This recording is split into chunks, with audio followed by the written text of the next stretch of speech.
Pasta 10. Capítulo 10. Pouco depois, ocorreu um incidente que, pleno de extremos de prazer e de horror, sou induzido a considerar como causa de emoção mais intensa que todos os azares que me acometeram posteriormente no curso de 9 longos anos, repletos de eventos da natureza mais sensacional e, em muitos casos, mais inaudita e inconcebível. Estávamos deitados no convés, junto da escada de Tombadilho, e discutimos a possibilidade de ainda abrirmos caminho até a despensa, quando, voltando meus olhos para Augustus, que me fazia face, percebi que de repente lhe viera uma palidez mortal e que seus lábios tremiam de maneira mais singular e incompreensível. Fortemente alarmado, dirigi-lhe a palavra, mas ele não deu resposta, e comecei a imaginar que fora acometido por um mal súbito quando tomei nota de seus olhos fulgurantes, aparentemente fitos em algum objeto atrás de mim. Virei minha cabeça e jamais hei de esquecer a alegria estática que se infundiu em cada partícula do meu ser quando percebi um grande brigue rumando sobre nós a não mais que 2 milhas de distância. Saltei como se uma bala de mosquete me tivesse fulminado subitamente o coração. Estendendo meus braços na direção do navio, assim permaneci imóvel, incapaz de articular uma sílaba. Peters e Parker foram igualmente afetados, embora de modo diverso. O primeiro dançava sobre o convés, feito um louco, proferindo as mais extravagantes bravatas, entremecidas de uivos e imprecações, enquanto o segundo prorrompeu em lágrimas e continuou por vários minutos chorando como uma criança. O navio à vista era um grande brigue escuna construído à holandesa, pintado de preto, com uma vistosa carranca dourada. Fora evidentemente castigado por muito mau tempo. Imaginamos que sofrera um bocado na tempestade que se revelara tão desastrosa para nós, pois seu mastarel do velacho se fora e também parte da murada de estibordo.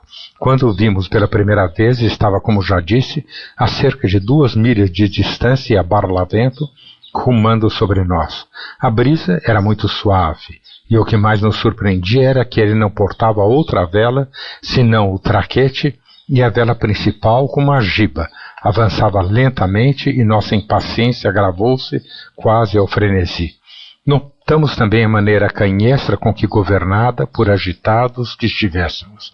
Tamanhas eram as suas guinadas que 1 ou 2 vezes julgamos impossível que nos tivesse visto, ou imaginando que, não percebendo ninguém a bordo, estivesse prestes a virar de bordo e tomar outra rota. A cada uma dessas ocasiões gritamos e berramos a plenos pulmões, quando o navio desconhecido parecia mudar por um instante sua intenção, e de novo rumava ao nosso encontro. Essa conduta singular repetiu-se 2 ou 3 vezes, de modo que ao fim não encontramos outra maneira de explicá-lo, a não ser supondo que o timoneiro estivesse bêbado. Ninguém foi visto a bordo, até que ele estivesse a cerca de 1/4 de milha de nós. Vimos então 3 marujos, a quem pelos trajes tomamos por holandeses. 2 deles estavam deitados sobre velas rotas junto ao castelo de popa, e o terceiro, que parecia nos olhar com grande curiosidade, debruçava-se na proa a estibordo, perto do gurupés. Este último era um homem alto e corpulento, com pele bem escura.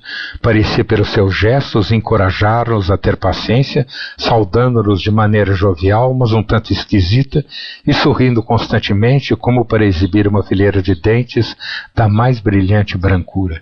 À medida que o navio se aproximava, vimos seu gorro de lã vermelha cair de sua cabeça na água, mas ele não fez caso disso, insistindo em seus sorrisos e gesticulações bizarras. Relato essas coisas e circunstâncias em minúcias para que fique bem entendido como pareceram a nós. O brigue aproximava-se lentamente, agora com mais firmeza que antes, e não consigo falar com sangue frio desse episódio. Nossos corações saltaram alucinados dentro do peito, vertemos toda a nossa alma em gritos de júbilo e ações de graças a Deus pelo completo, inesperado e glorioso salvamento que tão palpavelmente tínhamos à mão. Súbito, de uma só vez, vindo do estranho navio, que agora estava próximo de nós, chegou até nós, bafejado sobre o oceano, um cheiro, um fedor tal que não há no mundo palavras para exprimir, infernal, sufocante no mais alto grau, intolerável, inconcebível. De fôlego cortado e virando para meus companheiros, percebi que estavam mais pálidos do que mármore, mas não tínhamos tempo para questão ou conjetura. O Brigg estava a 50 pés de nós e parecia ter a intenção de nos acostar pela nossa almeida a fim de que pudéssemos abordá-lo sem lançar um bote ao mar.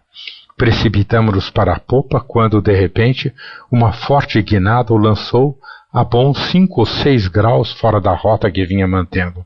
Ao margear nossa popa a distância de uns 20 pés, tivemos visão plena do seu convés. Hei de esquecer algum dia o triplo horror daquele espetáculo. 25 ou 30 corpos humanos, entre os quais várias mulheres, jaziam espalhados aqui e ali, entre o painel de popa e a cozinha, no último e mais repugnante estado de putrefação. Vimos e nitidamente que não havia viva alma naquele barco maldito, mas não pudemos deixar de gritar aos mortos por ajuda. Isso mesmo, longa e ruidosamente imploramos na agonia do momento que aquelas imagens silenciosas e repulsivas se detivessem para nós, que não nos abandonassem à mesma sorte, que nos recebessem em sua ilustre companhia. Delirávamos de horror e desespero. A angústia e a cruel decepção nos tornavam completamente loucos. Quando nosso primeiro berro de terror irrompeu, algo respondeu de perto do gurupês do estranho navio, tão perfeitamente semelhante ao grito de voz humana que o ouvido mais apurado teria sido pego de surpresa e enganado. Nesse instante, outra guinada súbita trouxe por um momento a região do castelo de popa sob nossa vista e, de pronto, avistamos a origem do som. Vimos a figura alta e corpulenta ainda debruçada na murada e ainda balançando a cabeça de lá para cá, mas o rosto agora virado de modo que não podíamos contemplá-lo. Seus braços estavam estendidos sobre a balaustrada, as palmas voltadas para fora. Seus joelhos repousavam sobre uma corda sólida, estendida do pé do gurupés a uma serviola. Sobre as costas, desnudadas por um rasgo da camisa, pousava uma enorme gaivota, fartando-se ativamente da horrível carne, bico e garras enterrados fundo no corpo, a plumagem branca toda salpicada de sangue. Como o Brigg continuasse a virar, como para nos ter mais perto da vista, a ave, aparentemente com muita dificuldade, retirou do buraco sua cabeça carmesim e, após nos considerar por um instante como estupefada, alçou-se preguiçosamente do corpo sobre o qual se regalava e, voando diretamente sobre o nosso convés, lá planou um momento com uma porção de substância coagulada semelhante a fígado. O terrível bocado caiu por fim com baque soturno bem aos pés de Parker. Que Deus me perdoe, mas então, pela primeira vez, atravessou meu espírito um pensamento que não mencionarei e senti que dava um passo rumo ao local ensanguentado. Ergui a vista e meus olhos encontraram os de Augustus carregados de um grau de censura tão intensa e ávida que me trouxeram imediatamente a mim. Saltei rápido para a frente e, com profundo calafrio, atirei a coisa hedionda ao mar. O corpo de onde fora tirado, repousando assim sobre a corda, oscilava facilmente sob os esforços da ave carniceira, e foi esse movimento que a princípio nos fizera crer que estivesse vivo. Quando a gaivota aliviou do peso, ele vacilou, virou e tombou parcialmente, de modo que seu rosto descobriu-se em cheio. Não. Nada jamais foi objeto de terror tão pleno. Os olhos já haviam sumido, e assim toda a carne ao redor da boca, deixando os dentes inteiramente nus. Tal era, então, o sorriso que nos encorajara a esperança. Tal era, mas abstenho-me de prosseguir. O Brigg, como já disse, passou a nossa popa e continuou sua rota, lento mas constante a sotavento. Com ele e sua terrível equipagem, dissiparam-se todas as nossas felizes visões de salvamento e alegria. Talvez pudéssemos ter encontrado meio de abordá-lo, enquanto passava vagarosamente, se nossa súbita frustração e a natureza aterradora da descoberta que se seguiu não tivessem prostrado inteiramente todas nossas faculdades morais e físicas. Tínhamos visto e sentido, mas não pudermos agir nem pensar antes que fosse tarde demais. Pode-se estimar o quanto nossos intelectos foram debilitados por esse incidente, pelo fato de que, quando o navio afastou-se, a ponto de não percebermos mais que metade do seu casco, cogitamos seriamente a possibilidade de tentar alcançá-lo a nado. Eu, desde essa época, esforcei-me em vão por obter uma pista da abominável incerteza que envolvia a sina do navio desconhecido. Seu talhe e sua aparência geral nos inclinavam a pensar, como afirmei antes, que fosse um navio mercante holandês, e os trajes da equipagem confirmavam essa opinião. Poderíamos facilmente ter lido seu nome na popa e feito outras observações que nos teriam guiado a decifrar sua natureza, mas a agitação extrema do momento nos cegou a todo indício dessa espécie.